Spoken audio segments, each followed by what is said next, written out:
காவேரியை பற்றி பாட வேண்டுமானால் ரெண்டு திருவரங்கம் இருக்கு. ஆமா ஆமா, காவேரியை பற்றி பாட வேண்டுமானால் ஒரு நாள் போதுமா, ஈண்டொரு நாள் போதுமா என்று போறதான் காவேரி. ஆனால் அப்படிப்பட்ட காவேரியை அரசியலில் நுழைத்து பின்னி பிசைத்து இந்த மைதாமாவை பற்றி எப்படிலாம் பாடுபடுத்து சப்பாத்தியா சுடுறோமோ அல்லது பூரியா சுடுறோமோ அல்லது பலகாரம் சுடுவோமா, எந்த வழிக்கும் இல்லாமல் இன்னைக்கு தமிழ்நாட்டு விவசாயிகளுடைய வாழ்க்கை கேள்விக்குறியாக ஆக்கியது அரசியல் தான்.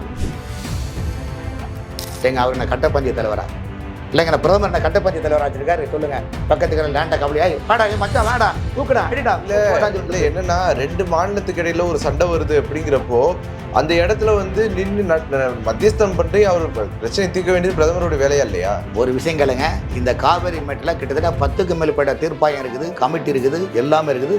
சுப்ரீம் கோர்ட்டு சொல்லியே கேட்கல. காரணம் என்றால் தண்ணீர் விட்டால் அவங்களுக்கு பிரச்சனை, காவிரி பிரச்சனை. அதாவது சிந்து பார்த்து முடிய போறதும் கிடையாது, காவிரி பிரச்சனை முடிய போறதும் கிடையாது. அதுக்கும் முடிவில்லை, இதுக்கும் முடிவில்லை. இதுதான் நிலைமை. மண்டல மண்டல உதவி சேர்ப்பலை எல்லாம் சேர்த்து நீ பாதி நான் பாதி கண்ணே என்று அனுப்பப்பட்டாங்க. பல ஆயிரம் கோடி சோகா பண்ணியாச்சு. இப்போ வாக்களிச்ச மக்களுக்கு ஏதாவது அலுவா கொடுக்கணும் வேண்டாம். உள்ளாட்சி துறையை பொறுத்தவரையும் எல்லாம் அந்த துறையில பார்க்கக்கூடிய ஐஎஸ் அதிகாரிகள் எல்லாம் நீயும் நானும் ஒன்று, வாக்களிச்ச மக்கள் வேலை மண்ணு. இப்போ புரியுதா? ஒரு cement road, CC road, cement ரோடுக்கு 8 ஆண்டு காலம் அது உழைப்பு இருக்கணும். ஆனால் சென்னையில் பார்த்தீங்கன்னா டெய்லி எஸ்டிமேட் போடுவீங்களாம், டெய்லி மெஷர்மெண்ட் போடுவீங்களாம், டெய்லி மட்டும் எஸ்எம் வச்சு பில்லை போடுவீங்களாம், டெய்லி ஆட்டை போட்டு போலி பில்லை போட்டு நீங்கள் பேக்கில் போட்டு போயிருங்க.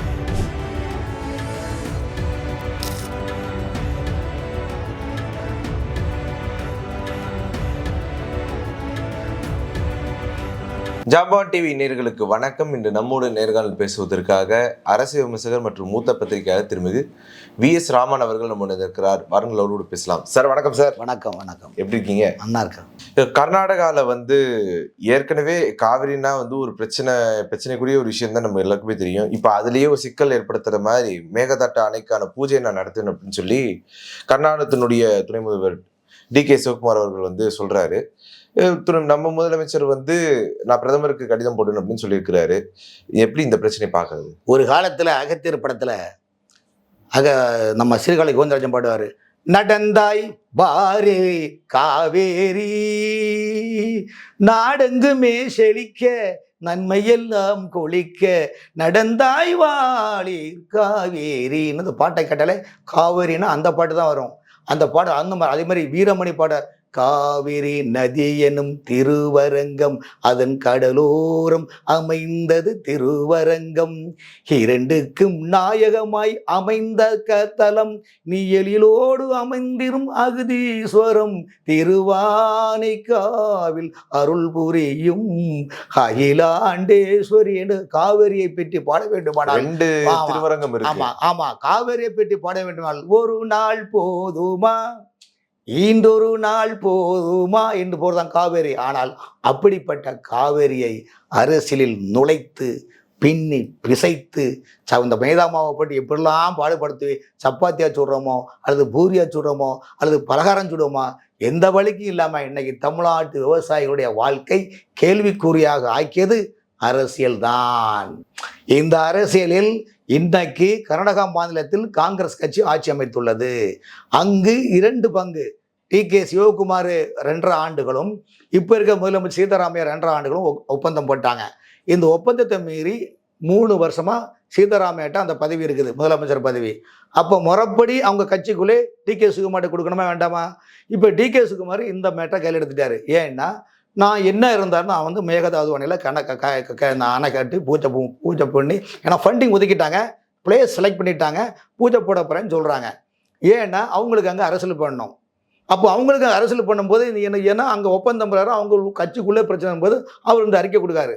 அப்படி என்றால் தமிழ்நாட்டில் பொறுத்தவரையும் மேகதாது மேட்ரு நீதிமன்றம் என்ன சொல்லிங்கன்னா 2 மாநில பிரச்சனை நீங்களே பேசி தீர்த்து கொள்ள வேண்டும் என்றால் அந்த நீதிமன்றம் தீர்ப்பு சொல்லியிருக்குது.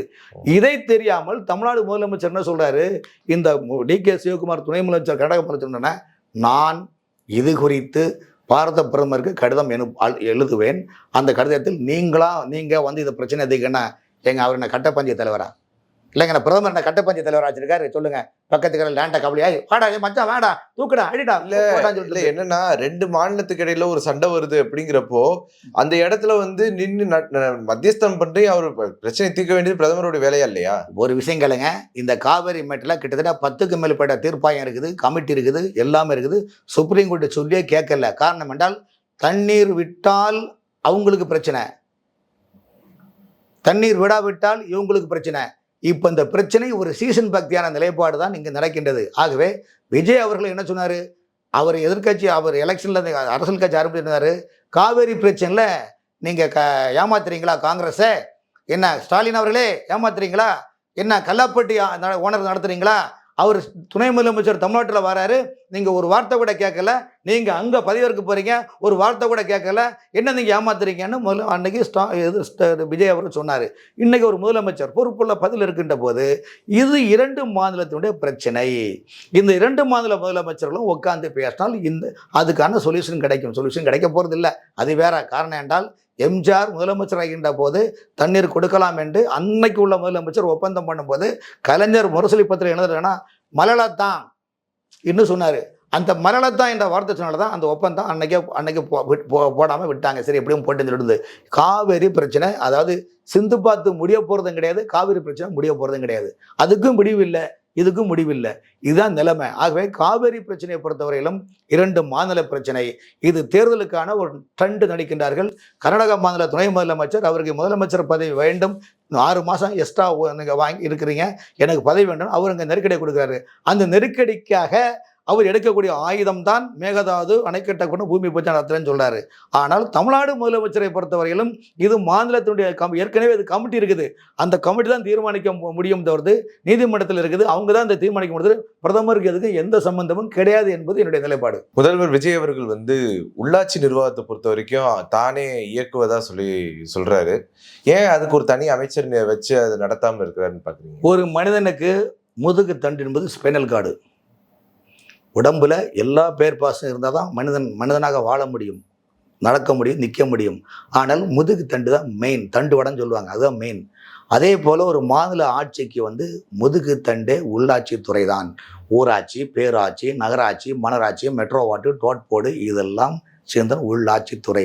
உள்ளாட்சித்துறையில் தான் மக்களுக்கு தேவையான அடிப்படை குடிநீர் வசதி, தெருவிளக்கு வசதி, பாதாளச்சாக்கடை திட்டம், குடிநீர் வசதிகள், தெருவிளக்குகள், ரோடுகள், சாலைகள், பில்டிங் பிளான், அப்ரோடு எல்லாமே இதில் தான் வரும். ஆனால் இதில் தான் அதுவும் ஊழல் நடக்கும். 2016 வேலுமணி உள்ளாட்சித்துறை அமைச்சராக இருந்தார். அந்த ஆட்சி நிர்வாக அலங்கோலத்தில் தான் திமுக ஆட்சியில் வந்தது.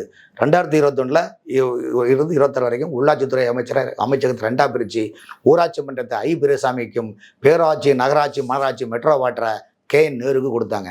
KN நேரு என்ன பண்ணுறாருன்னா, விஜய் சொன்னார்ல, நான் ஒரே ஒரு சிங்கிள் பவர் சென்டர் தான் வச்சுருக்கிறேன், அது விஜய் பவர் சென்டர் தான். ஆனால் ஸ்டாலின் முதலமைச்சர் இருக்கின்ற போது 5 இடத்துல அவங்க குடும்பத்துக்கான பவர் சென்டர் வச்சாங்களோ, அதே போல் KN நேரு 7 இடத்துல பவர் சென்டர் வச்சுருந்தார். பவர் சென்டர் அந்த பணத்தை ஃபுல்லாக பில்லை போட்டு கொள்ளையடிக்கிறதுக்காக. இந்த நிலைப்பாடை பார்க்கின்ற போது இன்னைக்கு நாளைக்கு இதை வெள்ளை அறிக்கை கொடுக்குறேன்னு சொன்னார்ல, பதவியேற்ற உடனே விஜய் வந்து வெள்ளை அறிக்கை கொடுக்க போகிறேன்னு சொன்னார். வெள்ளை அறிக்கைக்கு மெயினாக உள்ளாட்சித்துறை தான். காரணம் என்றால் திமுக ஆட்சியிலே மதுரை மாநகராட்சியிலே 400 கோடி ரூபாய்க்கு வருவாய்த்துறை ஊழல் நடந்ததுன்னு சொன்னாங்க. அப்படிக்கின்ற போது தமிழ்நாட்டில் பார்த்தீங்கன்னா 490 பேராட்சி, 490 பேராட்சி, 138 நகராட்சி, 25 மாநகராட்சி, சென்னை மாநகராட்சி, ஆவடி மாநகராட்சி, தாம்பரம் மாநகராட்சி, திருப்பூர் மாநகராட்சி, கோயம்புத்தூர் மாநகராட்சி போல இந்த நிலைப்பாட்டுக்குள்ள உள்ள இருக்கிற கட்டமைப்பு, தெருவிளக்கு பராமரிப்பு, house source department, dengue, malaria, DPH இந்த நிறைய நிதிகளை மத்திய அரசு நிதி, மாநில அரசுல நிதிகள் எல்லாம் போட்டு இந்த அமைச்சருடைய அண்ணன் தம்பிமார்களே போலி பில்லை போட்டு போலி ஒப்பந்தங்களை வச்சு மொத்த பில்லையும் சோகா பண்ணிட்டாங்க. 2016 எடப்பாடி பழனிசாமி முதலமைச்சராக இருக்கின்ற நேரத்தில் இதே மாதிரி தான் போலி பில்லை போட்டு சென்னை மாநகராட்சியில் மழைநீர் கால்வாய் திட்டங்கள் பால்ஸ்லாம் போட்டு மழையை தண்ணியில் ஒரு சொட்டு தண்ணி கூட நிற்காதுன்னு சொன்னாங்க. எல்லாம் தண்ணிக்குள்ளே முங்கிச்சு. அப்புறம் திமுக ஆட்சி வந்தாருன்னா இறையன்புடைய அண்ணனான திருப்புகழ் கமிட்டியில் ஒரு கமிட்டி போட்டாங்க. அந்த கமிட்டி பக்காவாக மழை நீர் எங்கேயுமே தேங்காத வண்ணம் பக்கா சொல்யூஷன் பண்ணி கொடுத்தாங்க. ஆனால் ஏன் அந்த திட்டத்தை நிறைவேற்றலைன்னா, அந்த திட்டத்தை நிறைவேற்றினா கொள்ளையடிக்க முடியாது. இப்போ புரியுதா? 5000 கோடி, 10,000 கோடி, 20,000 கோடி கொள்ளையடிக்குதுக்குன்னா அந்த திட்டத்தை போட்டால் கொள்ளையடிக்க முடியாது. திட்டத்துக்கு குப்பையில் போட்டாங்க. பொருளாதார கமிட்டியை போட்டு அதையும் குப்பையில் தூக்கி போட்டாங்க. தமிழ்நாட்டில் சென்னையில் பார்த்தீங்கன்னா பஸ் ரூட்டுன்னு சொல்லுவாங்க, மழைநீர் மழைனா ரோட்டு தார் சாலை. 2 ஆண்டுகளில் சென்னை மாநகராட்சியில் 1500 கோடி ரூபாய் கான்ட்ராக்டுக்காரர்களுக்கு பணம் கொடுக்கல. இப்போ திமுக ஆட்சி வந்தோடனே அது முதலமைச்சர் கையில், விஜய் கையில் அந்த நிர்வாகம் இருக்கனால தமிழ்நாட்டினுடைய நகராட்சி, மாநகராட்சி, பேராட்சிகளுக்கு மாஸ் செக்ரட்டரியாக சென்னை மாநகராட்சி ஆணையராக இருந்த ககன் சிங் பேடியா போட்டிருக்கிறாங்க. அதே போல் சென்னை மாநகராட்சிக்கு ஒர்க்கு டிசியாக இருந்த சமிரான் என்பவர் தான் இப்போ சென்னை கார்பரேஷன் கமிஷனராக போட்டிருக்கிறாங்க. இப்போ 2 பேரும் பார்த்தீங்கன்னா ஆனஸ்ட் தான். இந்த ஆனஸ்டில் என்னென்னா, அவங்க ஒரு அறைக்குள்ளே இருந்து ஆனஸ்ட்னு சொல்ல முடியாது. சென்னை மாநகராட்சி உதாரணத்துக்கு 200 வார்டு, 15 மண்டலம், 3 regional, north Madras, central Madras, south Madras. இதில் ஐஏஎஸ் ஆஃபீஸ் நிர்வாகம் பண்ணுறாங்க, ரிப்பன் மாளிகையில் ஐஎஸ்ஆர் நிர்வாகம் பண்ணுறாங்க. இன்னைக்கு முதல் முறையாக நேற்றுக்கு பார்த்தீங்கன்னா சென்னை மாநகராட்சியில் ரிப்பன் பள்ளியில் இருக்கிற டவுன் பிளானிங் டிபார்ட்மெண்ட்டில் உள்ள ஊழல் அதிகாரியெல்லாம் அடியோட களை எடுத்துட்டாங்க, மாற்றிருக்கிறாங்க. ஆனால் சென்னை மாநகராட்சி ரிப்பன் மாளிகையில் பில்டிங்ஸ் டிபார்ட்மெண்ட்டில் 25 ஆண்டு காலமாக கோலச்சு நிற்கிற பல ஊழல்வாதிகளை களையெடுக்கவில்லை. பல மாநகராட்சி, சென்னை மாநகராட்சியில் பார்த்தீங்கன்னா உதவி செயற்பொருளர்கள் எல்லாமே செயற்பொருளர் பதவி போடாமல் உதவி செயற்பொருளர் கடந்த ஆட்சி திமுக ஆட்சியில் பல லட்சங்களை லஞ்சத்தை வாங்கி கொண்டு அவளை இன்சார்ஜ் செயற்பொருளர் ஆக்கி உள்ளார்கள். இன்னைக்கு சென்னை மாநகராட்சியில் உள்ள கடன் பார்த்தீங்கன்னா இந்த ஊழல் அதிகாரிகளை எடுத்தாலே போதும். ஆனால் இதெல்லாம் சென்னை மாநகராட்சியில் இருக்கிற ஆணையர் சமிரானுக்கு தெரியாது. தமிழ்நாட்டினுடைய மாநகராட்சி மாஸ் செக்ரட்டரியாக இருக்கக்கூடிய ககசிங் பேடிக்கும் தெரியாது, முதலமைச்சருக்கும் தெரியாது. ஏன்னு சொல்கிறேன்னா, நான் 30 ஆண்டு காலம் உள்ளாட்சித்துறை ஸ்பெஷலிஸ்ட்டு, அதாவது skin speciality, child speciality, bone speciality, neurology speciality போல் I am local body specialist. எனக்கு இந்த துறையில் என்னென்ன இருக்குது, எப்படி நடக்கும்னு எனக்கு தெரியும். சென்னை மாநகராட்சியில் லிமிடெட் டெண்டரை நேற்றுக்கு தான் அந்த ஜீவோ பாருங்கள், 25/5/2026 அந்த லெட்டர் நம்பரு 29/20 அந்த லெட்டர் நம்பரு, அதில் வந்து இந்த செட் லிமிடெட் டெண்டரை டோட்டலாகவே க்ளோஸ் பண்ணிவிடுங்க, என்ன பண்ணக்கூடாது என்ன சொல்கிறாங்க. ஏன் பண்ணக்கூடாதுன்னு சொன்னாங்கன்னா, இந்த லிமிடெட் டெண்டர் ஒவ்வொரு மண்டலத்திலையும் 10 லட்ச ரூபா வச்சு எப்படி தமிழகத்தினுடைய பேரூராட்சிகளில் 9,900 ரூபாய்க்கு போலி பில்லை போட்டு வவுச்சர் பில் போட்டு கொள்ளையடிக்கிறாங்களோ, அதே போல் இந்த லிமிடெட் டெண்டரில் மினிமம் 10 லட்சம் போட்டு மண்டல தலைவர் அப்படி அனுபவப்பட்டு மண்டல ஏசி, மண்டல இஇ, மண்டல உதவி சேர்ப்பலை எல்லாம் சேர்த்து நீ பாதி நான் பாதி கண்ணே என்று அனுபவப்பட்டாங்க. பல ஆயிரம் கோடி சோகா பண்ணியாச்சு. இப்போ வாக்களித்த மக்களுக்கு ஏதாவது அலுவா கொடுக்கணும் வேண்டாமா? பெண்கள் லிப்ஸ்டிக் போடுவாங்க, அது அழகு. அதே போல் அரசு என்ன பண்ண, திமுக அரசில் லிப்ஸ்டிக் வச்ச ஒரு லிப்ஸ்டிக் கலரில் ஒரு பஸ் இலவச மகளிர் பேருந்துன்னு பண்ணாங்களா இல்லையா? அதே போல் இந்த அரசு என்ன பண்ணனா, நாம் ஆட்சியில் வந்தாச்சு, சரி மக்களுக்கு ஏதாவது நன்மையை செய்யணும். நான் ஏன் இப்போ டெரர்னு சொல்லுவோம். என்னத்த டெரர் சார்? இப்போ லிமிடெட்ன்றது நீங்கள் ரத்து பண்ணியிருக்கீங்க. அப்போ இதுவரைக்கும் 5 வருஷம் கொள்ளையடிச்சாங்களே, அந்த கொள்ளையடிச்சுக்கு அறப்பொரு இயக்கம் போராட்டம் பண்ணுது. அந்த கொள்ளையடிச்சு எந்த அதிகாரியை கொடுக்குறாங்களா இல்லையா? என்னென்றால் உள்ளாட்சி துறையை பொறுத்தவரையும் அந்த துறையில் பார்க்கக்கூடிய ஐஎஸ் அதிகாரிகள் எல்லாம் நீயும் நானும் ஒன்று, வாக்களித்த மக்கள் வேலை மண்ணு. இப்போ புரியுதா? இந்த மண் எங்கெங்கே வருது பார்த்தீங்களா? இந்த மாதிரி உள்ள, ஏன்னா அவங்க ஈஸியாக தப்பிட்டு போயிடுவாங்க. அரசியல்வாதிகளுடைய நிலைப்பாடு, ஐஏஎஸ் அதிகாரிகள் இன்னைக்கு சென்னை கார்பரேஷன் கமிஷனரும் சரி, நகராட்சி மாஸ் செக்ரட்டரி ககன் சிங் பேடியும் சரி, எந்த அதிகாரி இருந்தாலும் ஏசி காத்துக்குள்ள வந்து பார்த்துட்டு ஃபைலை பார்த்துட்டு போயிடுவாங்களே தவிர்த்து எந்த அதிகாரியாவது ஸ்பாட்டில் விசிட் பண்ணி இந்த ரோடு சரியாக போட்டிருக்காங்களா, இந்த லைட்டு சரியாக போட்டிருக்காங்களா, இந்த காவா சரியாக போட்டிருக்காங்களா, இந்த காவா போட ரோடு போட first layer, second layer, third லேயர்னு தார் ரோடுக்கு லேயர்ஸ் குவாலிட்டி உண்டு. ஒரு தார் சாலை போட்டால் 5 வருஷம் கேரண்டி சார். ஒரு சிமெண்ட் ரோடு, சிசி ரோடு சொல்லுவாங்க, சிமெண்ட் ரோடுக்கு 8 ஆண்டு காலம் அது உழைப்பு இருக்கணும். ஆனால் சென்னையில் பார்த்தீங்கன்னா டெய்லி எஸ்டிமேட் போடுவீங்களாம், டெய்லி மெஷர்மெண்ட் போடுவீங்களாம், டெய்லி மட்டும் எஸ்எம் வச்சு பில்லை போடுவீங்களாம், டெய்லி ஆட்டையை போட்டு போலி பில்லை போட்டு நீங்கள் பேக்கில் போட்டு போயிருங்க. இதுக்கு பேர் என்ன சார்? இது என்ன யாருக்கா போனாங்க? இவங்களுக்கு என்ன அதாவது நீங்கள் உங்களை மாதிரி ஆளை ஏமாற்றலாம். நான் 30 வருஷமாக இந்த பிள்ளை எப்படி ஏமாத்துறாங்க பாருங்க. அப்போ இந்த அரசுக்கு முதலமைச்சர் செய்யணும்னு நினைக்கிறாரு. ஆனால் முதலமைச்சர் கைட்லைன்ஸ் எடுத்து கொடுக்கணும். இந்த உள்ளாட்சித்துறை அதிகாரி தானே ஐடியா கொடுக்கணும்.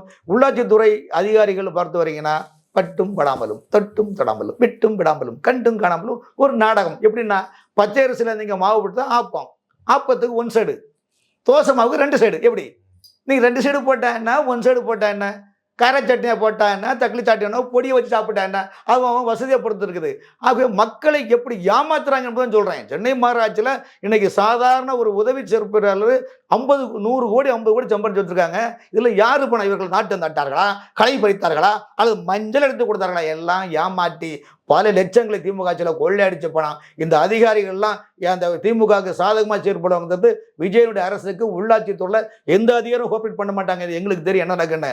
ஆகவே ஏசி காற்றிருந்து காற்றை வாங்கி கொண்டு சொகுசு வாழ்க்கை நடத்தக்கூடிய உயர் அதிகாரிகள் ஃபீல்டுக்கு வந்து பாருங்க, அந்த பணி நடந்திருக்கா, இங்கே வேலை நடந்திருக்கா. சார், சென்னை மாநகராட்சியில் அந்த பஸ் ரூட் பிஆர்ஆர் திட்டம் சொல்லுவாங்க, பிஆர்ஆர் திட்டம், மழைநீர் கால்வாய், town planning department, buildings department, smart city, தெருவிளக்கு பராமரிப்புல பல ஆயிரம் கோடி உள்ளடிச்சிருக்காங்க சார். யாரா இதுக்கு தெரியாது. ஏன்னா கடந்த 10 ஆண்டு காலமாக 2021 திமுக ஆட்சியில் என்ன சொன்னார் ஸ்டாலின்? சென்னை மாநகராட்சி ஆணையர் இருந்த கார்த்திகேயன் வேலி முடிச்சு வந்து ஊழல் பண்ணாரு.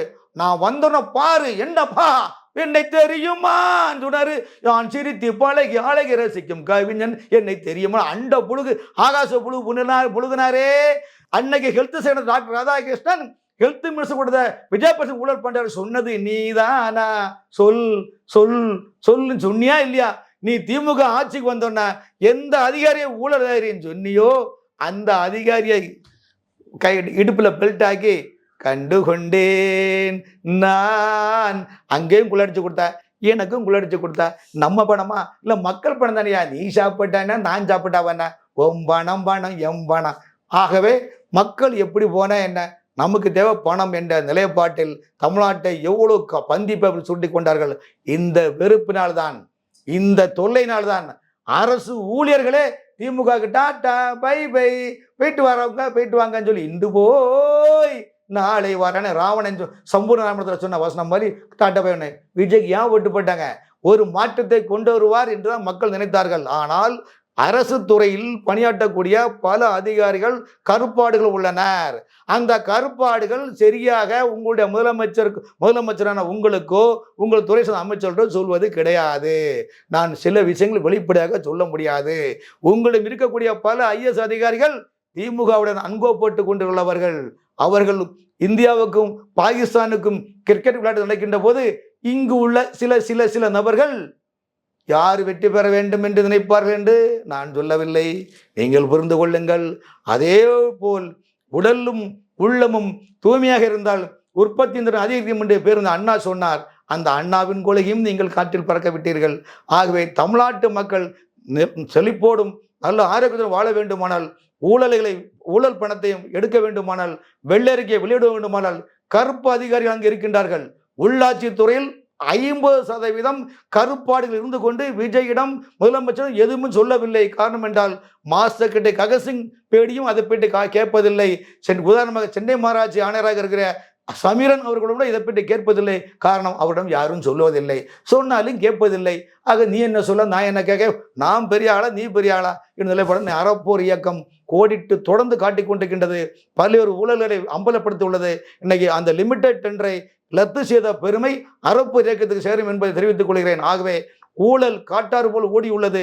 எங்கும் நீர்க்கமன ஊழல். எங்க நீங்க எல்லாம் நீட்டை ஒழிக்கிறேன்னு சொன்னீங்க, எங்கேயாவது ஊழலை ஒழிக்கிறேன்னு சொன்னீங்களா? 20,000 சம்பளம் வாங்கிட்டு 15,000 சம்பளம் எடுத்து குடும்பம் நடத்துறாங்க. அவன் லஞ்சம் கொடுத்து எங்கெங்க போவான்னு சொல்லுங்க.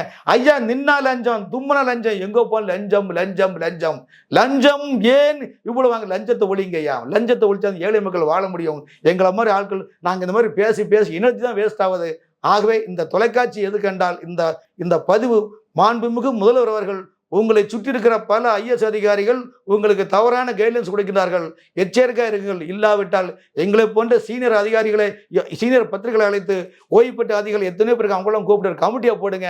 அந்த கமிட்டியில் ஆலோசனை சொல்கிறோம். அந்த ஆலோசனை நீங்கள் ப்ரிப்பேர் பண்ணி ஆட்சியை வழிமுறைப்படுத்த வேண்டிய என்னுடைய பதிவு. உங்களுடைய நேரத்தை ஒதுக்கி எங்களோட கருத்துக்களை மிக்க நன்றி சார். வணக்கம்.